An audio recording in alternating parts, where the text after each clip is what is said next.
How to fix ChatGPT not working, easy and quick. Look guys, in today's video I'm gonna show you how to fix ChatGPT not working.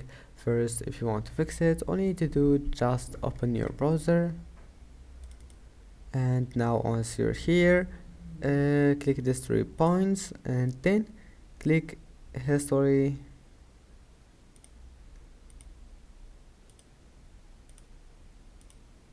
and now go to clear browsing data, and then select all time and select all of those here. I mean select one day, and then click clear data, and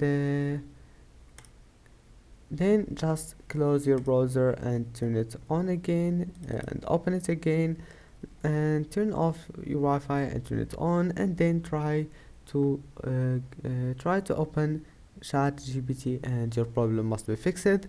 And that's it for today's video. If you like this video, don't forget to like and don't forget to subscribe, and see you in the next video.